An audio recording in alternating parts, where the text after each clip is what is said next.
Job లేక ఇబ్బంది పడుతున్నారా? అయితే మెడికల్ కోడింగ్ మీకు మంచి ఆప్షన్. వెంటనే కాల్ చేసి కోర్సులో జాయిన్ అవ్వండి. నమస్తే. సుమన్ టీవీకి స్వాగతం. సో, వైష్ణవి విషయంకొస్తే అండి, వైష్ణవి మా చెల్లి శ్వేతనాగు రూపంలో వచ్చింది అని అంటున్నారు. నిజంగా అలాంటివుంటాయా? అసలలాంటివి జరుగుతాయా? ఇవన్నీ మనతో వివరించడానికి ప్రముఖ జ్యోతిష్యులు, సంకల్ప మందిర్ నిర్వాహకులు బ్రహ్మశ్రీ నందిబట్ల శ్రీహర్ష శర్మ గురుగారు ఉన్నారు. వారిని అడిగి తెలుసుకుందాం. నమస్తే గురుగారు. వాగర్థావివ సంపృక్తౌ వాగర్థ ప్రతిపత్తయే జగతః పితరౌ వందే పార్వతీ పరమేశ్వరౌ ఆదిత్యాయ చ సోమాయ మంగళాయ బుధాయ చ గురు శుక్ర శనిభ్యశ్చరాహవే కేతవే నమః. శృంగేరి జగద్గురు పీఠాధిపతులకి కంచి పీఠాధిపతులకి నమస్కారములు తెలియచేసుకుంటూ కార్యక్రమాన్ని ప్రారంభిద్దాం. ఏంటంటే వైష్ణవి శ్వేతనాగు రూపంలో మాకు చెల్లి వచ్చింది. అంటే వైష్ణవి సమాధి దగ్గర ఒక పాము వచ్చింది. అది శ్వేతనాగు అని. మా చెల్లి ఆ రూపంలో వచ్చింది అంటున్నారు. నిజంగా అంటే ఒక చనిపోయిన మనిషి ఇలాంటి పాము రూపాల్లో వస్తారా?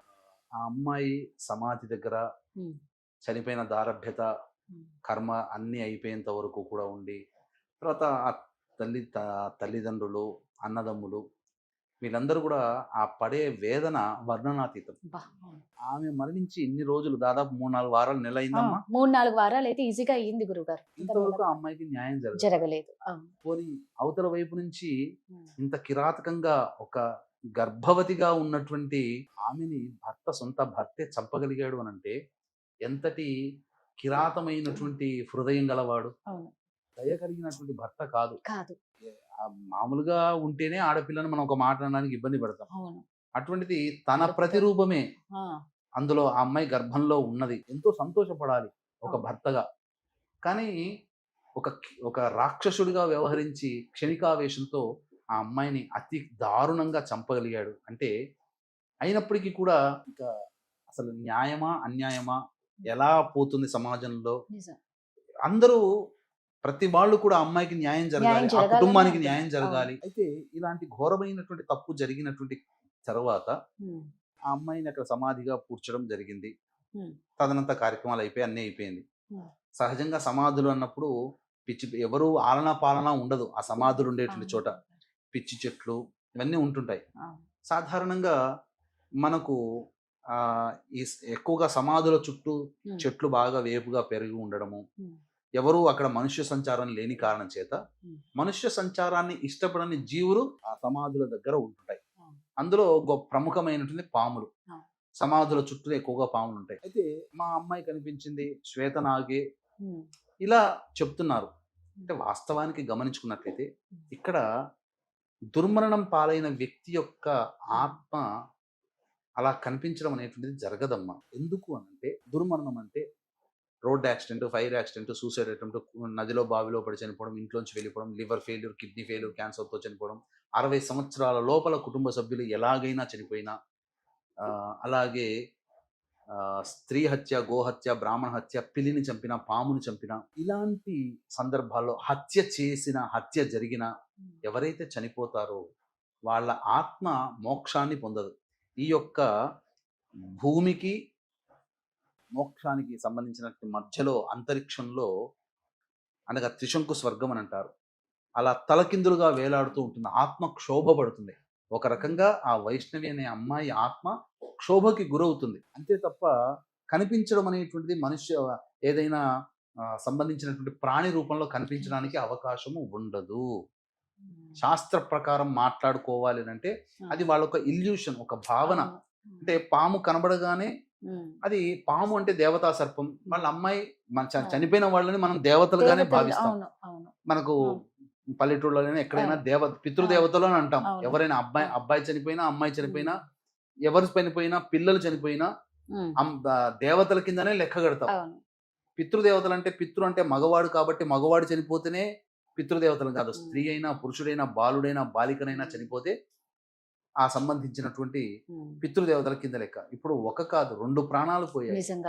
కాబట్టి ఆ యొక్క శాప ప్రభావం, పంచశాప ప్రభావాలు అని అంటారు.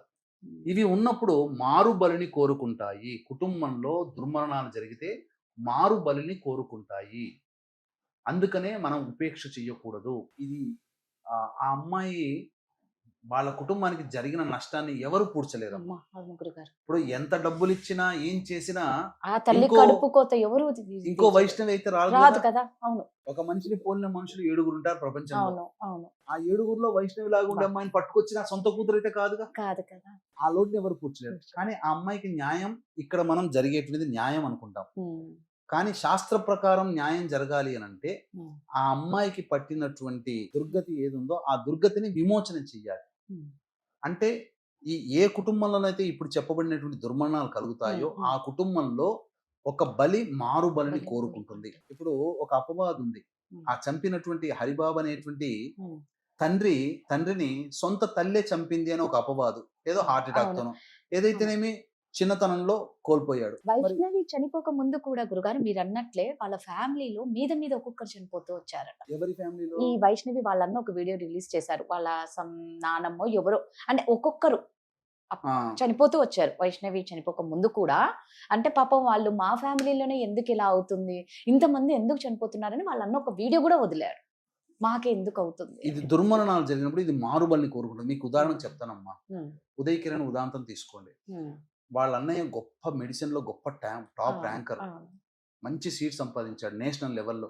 ఉమ్, కానీ పరిస్థితులు అతనికి అనుకూలించక ఎదుటి వాళ్ళు టీస్ ఆ. చేయడం వల్ల నేను ఈ లోకంలో ఉండాల్సింది కాదు, నేను బాధపడ్డాడు, ఈ లోకంలో ఉండాల్సింది కాదు, సూసైడ్ చేసుకున్నాడు.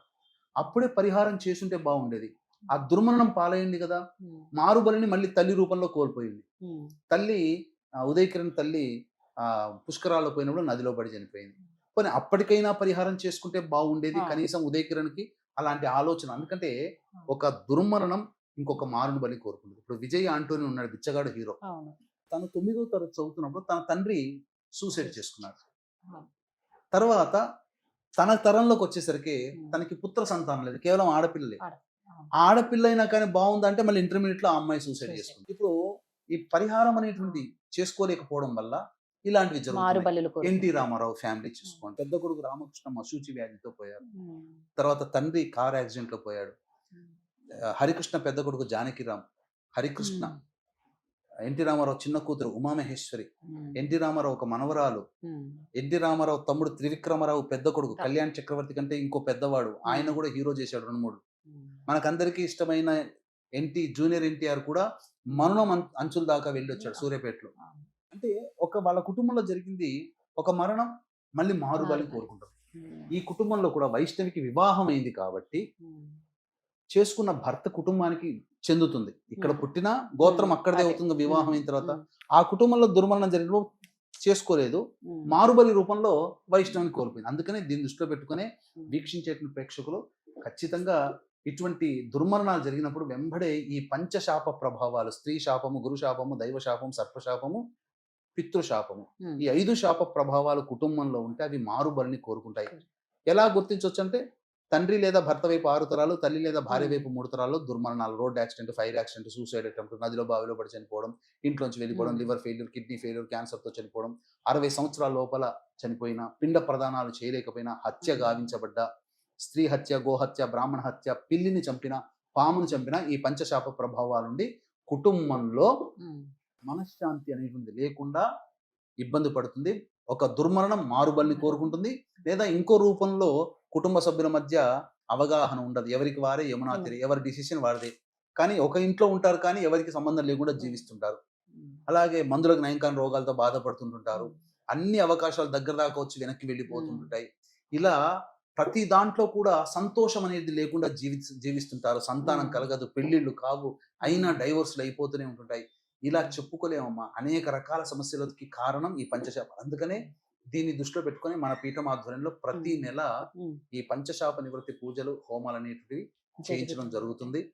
అలాగే ఈ ఏప్రిల్ నెలలో 17వ తారీఖు రోజున చేయిస్తాం, మే నెలలో 16వ తారీఖు రోజున చేయిస్తాం. ఉమ్. అవన్నీ కూడా అవకాశం ఉన్న వాళ్ళు ఈ కార్యక్రమంలో సద్వినియోగం కాంటాక్ట్ చేసుకోవచ్చు. చేసి ఆ పంచశాప నివృత్తి చేసుకుంటే మన బాబాయ్ కుటుంబంలో జరిగింది, అవును. మా బాబాయ్ ఉమ్. మనవరాలు చేసుకుంది, మాకేం సంబంధం అనట్లేదు. మా మేనమామ కుటుంబంలో జరిగింది, మాకు సంబంధం లేదు అనడానికి లేదు. ఉమ్. ఒక కుటుంబంలో ఒక వ్యక్తి చనిపోతే ఉమ్. మైల పట్టగలిగే బంధుత్వం ఉన్నంత వరకు ఎవరు చనిపోయినా దుర్మరణం అది మనకు వర్తిస్తుంది. కాబట్టి ఖచ్చితంగా ఈ లైవ్ ఇన్సిడెంట్స్ అమ్మాయి అవును అవును ఇది అవును. తెలిసిన తర్వాత కూడా ఒక ఉదయ్ కిరణ్ ఫ్యామిలీ, ఒక బిచ్చగాడు హీరో యాంటోనీ ఫ్యామిలీ, ఒక ఎన్టీ రామారావు గారి ఫ్యామిలీ, ఒక వైష్ణవి ఫ్యామిలీ, ఇన్ని ఉదంతాలు మన కంటికి ముందర కనబడుతున్నప్పుడు మన కుటుంబంలో కాదు, మన బాబాయిలు, మన చిన్న తాతలు వచ్చి జరిగింది మనకు రాదులే అనుకోవడానికి లేదు. ఖచ్చితంగా అది మనకు ఉంటుంది, మన జాతక ప్రభావంలో ఉంటుంది. దీని వల్లనే ఎంత గొప్పగా ప్రయత్నించినా ఆ ప్రయత్నంలో విజయాన్ని పొందలేక ఇబ్బందులు పడుతూ ఉంటుంటారు. మనకన్నా తక్కువ నాలెడ్జ్ ఉన్న వాళ్ళు, మనకున్న చిన్నవాళ్ళు గొప్పగా ఎదుగుతూ ఉంటుంటే మనం ఇంత పెట్టుకొని అవకాశాలు దగ్గర దాకా వచ్చి జారవిడ్చుకుంటాం. ఎందుకంటే నా దగ్గరకు ఒక అబ్బాయి వచ్చి జాతకం చూయించుకొని నా గవర్నమెంట్ జాబ్ ఉందా లేదా, ఆల్రెడీ నీకు ఉండాలి కదయ్యా, నీకు నీ జాతకానికి యోగం ఉందంటే, అవునండి యోగం ఉంది, 4 సార్లు నేను ఇంటర్వ్యూలు ఫేస్ చేశాను, నా గవర్నమెంట్ జాబ్ రాలేదు. ఇది వినడానికి హాస్యాస్పదంగా ఉంటుంది, కానీ ఒకసారి చూస్తే అబ్బాయి పరిస్థితి చూస్తే, ఒకసారి 2 సార్లు ఇంటర్వ్యూ దాకా వచ్చామంటేనే గ్రేట్. ఖచ్చితంగా జాబ్ కొడతారు.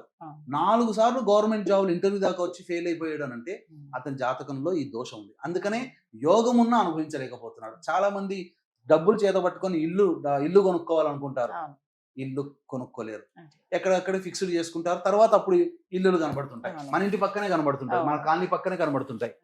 ఇలా అనమాట. ఇల్లు కట్టుకోవాలని కోరిక తీరకున్నా, ఆస్తి గొడవలు ఉన్నా, ఇవన్నీ పంచశాప ప్రభావాలు ఉంటేనే ఇవి జరుగుతాయి. అందుకనే వీటిని మనం ఖర్చు అనుకోకుండా చేసుకుంటే, నివారణ చేసుకుంటే మంచి జరుగుతుంది. బయట చాలా మటుకు సరిగ్గా జరిగించట్లేదమ్మా, నామమాత్రంగా చేయిస్తున్నారు, ఆన్లైన్ల ద్వారా మోసం చేయిస్తున్నారు. మన పీఠం ఆధ్వర్యంలో 2013 నుంచి మనం చక్కగా దగ్గరుండి కార్యక్రమాన్ని సశాస్త్రీయంగా చేయిస్తున్నాం. కాబట్టి ఇలాంటివి లక్షణాలు ఉన్నాయని అనుకుంటే ఖచ్చితంగా సంప్రదించవచ్చు. కింద స్క్రోల్ అవుతున్న నెంబర్తో మీరు కాంటాక్ట్ అయ్యి ఈ కార్యక్రమంలో మీరు పాల్గొనవచ్చు, సద్వినియోగం చేసుకోవచ్చు. ధన్యవాదాలు గురుగారు. సర్వం శ్రీ ఉమామహేశ్వర పరబ్రహ్మార్పణమస్తు.